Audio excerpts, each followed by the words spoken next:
Hello everyone, my name is Veevee. I play Pokemon Unite and stream it on twitch.tv/VeeveeDon. In this video, I will be explaining about Exp Share in Pokemon Unite. If you have any story about Exp Share, feel free to share it in the comment section. Hopefully with this video, I can spread awareness about Exp Share, not just for the user but also for the teammate. Before we start with Exp Share in Pokemon Unite, let's look at the mainline guild Exp Share. From Scarlet Violet, Exp Share is described as turning on the special device will allow all the Pokemon on your team to share in Exp points gained.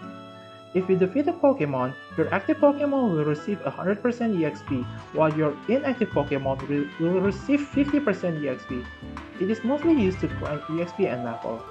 I think this creates a misconception about Exp Share when it is used in Pokemon Unite. Now let's look at Exp Share in Pokemon Unite. Exp Share grants passive experience when the wearer has the fewest EXP points. Additionally, when the wearer of nearby teammate defeats a wild Pokemon, nearby teammate gains slightly more EXP from wild Pokemon knocked out. At level 20, Exp Share grants you plus 160 HP and 100 movement speed. Meanwhile, at level 30, it grants you 240 HP and 150 movement speed. The component about passive experience is the easiest to explain. If the wearer has the lowest EXP, then they will gain more passive EXP. However, the component about defeating wild Pokemon is much more confusing and harder to explain. Let's say you're a Decidueye and you have an Eldegoss as your lane partner. When you defeat a wild Pokemon, you will gain 100% EXP if you are alone. But let's say a support is standing by your side. If you get the last hit, you will get 70% EXP, while your support will get 30% EXP. It works the other way around as well. If your support gets the last hit, your support will get 70% EXP, while you get 30% EXP. With Exp Share, everything becomes different. When your support is using Exp Share, you will gain 100% EXP whether you or your support deal the last hit.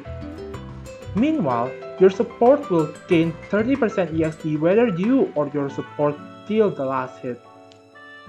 This also works the other way around. Let's say you use Exp Share and your support is not using Exp Share. You will get 30% EXP instead of 70% or 100%. This means you will gain less overall EXP whenever you are farming with someone by your side. This also means Exp Share in Pokemon Unite is more about sharing EXP instead of receiving EXP. For support who usually doesn't need that much EXP, Exp Share is a good item to use. It helps your attacker, all-rounder, and speedsters, which we will call carry from this point, hit their power spike earlier. The opposite is also true. Exp Share is not a good item for carry who wants massive amount of EXP to hit their power spike earlier or to dominate the game with level alone. If you still insist on using Exp Share on carry, you can work around Exp Share by farming alone. However, it is strategically not viable, because you might put yourself in danger by farming alone, or you will be late to join team fight because you're always farming alone. And if you're going to be farming anyway, the passive EXP component of the Exp Share probably will not work, because you will probably have extra EXP, meaning you probably will not be the lowest level in the team. Also, generally, other health items will work better than Exp Share, not only for farming but also for fighting. Now that we know how Exp Share works and why it's not a good item on non-support, let's get into a few in-depth pointers about Exp Share. As explained before, Exp Share is a good item for supports. However, support also needs to get their power spike. Take Blissey as example.